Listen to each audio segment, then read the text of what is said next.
Então, aqui eu tenho essa linha do tempo, né, da minha vida, e vocês veem que o meu trabalho é um trabalho de formiguinha. É um trabalho em que eu tive diversos desafios e hoje eu vejo assim que eu só cheguei onde eu estou por persistir. Então, eu sou essa pessoa que saiu da escola pública e eu acreditei que o direito era esse lugar da justiça, e depois que eu entendi que, apesar de ter a norma, a gente que tem que fazer, hoje eu vejo que a minha contribuição para as mulheres negras é realmente dentro dessa educação, para que elas tenham consciência e informação sobre como tocar o seu empreendimento. E por que eu falo isso? A mulher negra é o empreendedorismo brasileiro. No ano passado, eu entreguei meus cursos a cerca de 140 pessoas, mais ou menos, né? Além das mulheres desses grupos dos quais eu participo, com quem eu tenho um contato mais estreito. Então, essa sou eu, Viviane, 49 anos, a primeira filha de 3 filhos. Meu pai foi o primeiro a se formar no ensino superior na família dele. A minha mãe não tem ensino superior. Ela terminou o ensino médio quando a gente estava na faculdade. E a gente acredita que a educação realmente é essa ponte motriz, essa possibilidade de mobilidade social para que as pessoas negras e para que as mulheres negras movimentem. Estou aqui para contar um pouco da minha história, como eu cheguei a participar de alguns grupos de mulheres negras, como Digitais Pretas, como o Black Sisters in Law e outros grupos, né, que nós temos a possibilidade de estar junto com outras mulheres negras e fazendo a diferença aos poucos. Eu nasci em 75, logo depois de nascer, a minha família veio aqui para a Zona Norte. A gente vivia num bairro chamado Vila Albertina. Eu estudei quase que a minha vida inteira em escola pública, então eu estudava no Noé Azevedo, e aí, enfim, no meio do caminho, em 88, fomos para o interior, que meu pai passou num concurso público. Também estudei em escola pública lá, na cidade de Tarabai, depois na cidade de Ribeirão Preto, no interior. Eu era adolescente ainda, e quando eu voltei, eu fui para o ensino médio, e eu queria muito fazer um magistério. Aí eu consegui uma vaga como bolsista numa escola particular. Naquela época era o Colégio Anglo-Latino, que era na Aclimação, e fui estudar o magistério, porque eu tinha um sonho de ser professora. E antes de terminar o curso, eu consegui passar no vestibular da Universidade de São Paulo, da USP. Fui fazer letras, fiz 2 anos, mas eram duas coisas, né? Além de ser muito distante da minha casa, era um curso que eu não via possibilidades de alcançar o que eu queria, porque eu queria aprender a escrever.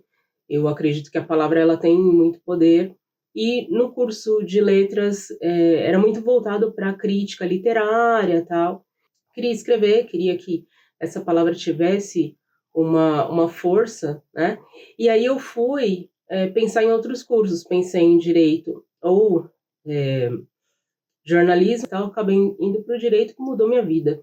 Mudou minha vida porque lá, e aí isso em 96, né? Porque eu acabei parando a faculdade em 93, eu fiz 2 cursos, 2 anos de letras, depois parei, fui fazer cursinho, fui estudar, e aí eu entrei em 96 na faculdade de Direito, que foi um divisor de águas. Lá eu tive realmente a certeza de que eu podia fazer uma diferença. Então aprendi um pouco dentro da prática em escritórios de advocacia sobre a questão de cobrança, a questão tributária, e o que eu percebi quando eu estava na faculdade de Direito, com os estágios, que o sistema jurídico não é feito para atender a todas as pessoas. Isso se fala muito, inclusive nas matérias jornalísticas, mas é verdade, a pessoa que não tem condições econômicas vai ter uma dificuldade de acesso, e isso não significa um acesso somente ao advogado público. Ela vai ter uma dificuldade de acesso, que é uma dificuldade de conhecer os seus próprios direitos. Então, isso é uma coisa que foi me provocando como pessoa da área jurídica, né? Naquela época eu era uma profissional em formação, mas isso foi me marcando, né? Chegou um momento que meio que eu esqueci, né? Essa questão, né, da justiça. Eu tive uma depressão, realmente foi uma grande crise, e aí eu comecei a ver outras coisas na minha vida além do direito. Então, a partir daí, né, depois de formada, tal, eu comecei a ver na prática que havia uma falta de acesso, tive essa crise, e isso me ajudou a enxergar o meu propósito. Por que eu fui para o direito? Porque eu queria realmente fazer justiça. Então, eu entendi que eu tinha que criar o blog Cidadania 1000. Ele surgiu como um blog mesmo, na época no Blogspot, e era construído aí com vários textos, tal. Isso foi em 2008. Consegui fazer o meu mestrado, fui contratada como professora universitária, e eu lembro que eu era uma das poucas professoras negras na época, né? E o que causava às vezes uma estranheza, porque eu tive alunas que falavam assim: nossa, professora, que legal, é bom te ver aqui. Então, o que eu percebi que a minha atuação, além da minha atuação como pesquisadora, é uma questão de possibilitar às meninas essa presença em lugares de poder. Então, várias alunas tiveram essa oportunidade de ver outra mulher negra como professora. Eu mesma não tive isso quando eu cursei a faculdade.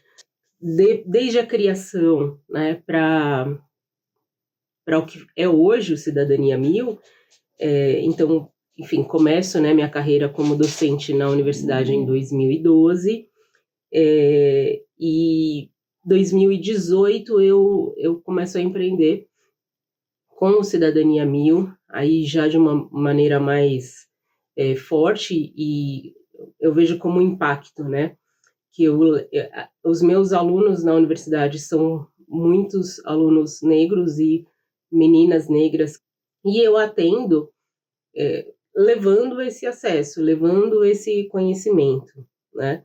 A partir do ano de 2020, que foi o ano da pandemia, por incrível que pareça, me ajudou a me colocar mais na internet, e eu cheguei a atender de lá para cá mais ou menos umas 1.000 pessoas, né, com o uso da internet, com diversos conteúdos sobre empresa, sobre direito, enfim.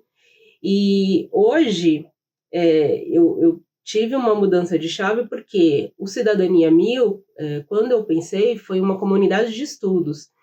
E essa comunidade de estudos precisava de uma intencionalidade, né? Então eu comecei a procurar outras mulheres negras, e aí que eu me uni ao pessoal, né? As meninas do Digitais Pretas.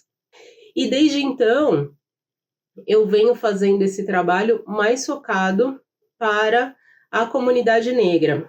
Eu pesquiso sobre a questão da saúde da mulher negra, tenho um artigo publicado sobre racismo ambiental, faço pesquisa sobre tributação, raça e gênero, e eu tenho como impacto nas minhas redes, mensalmente, cerca de 2.000 pessoas, e 76% do meu público é feminino, e a maioria negra. E eu acredito que meu trabalho junto à comunidade negra, principalmente voltada à mulher, é um trabalho de formiguinha, assim como de tantas outras mulheres negras que continuam seguindo apesar de tudo.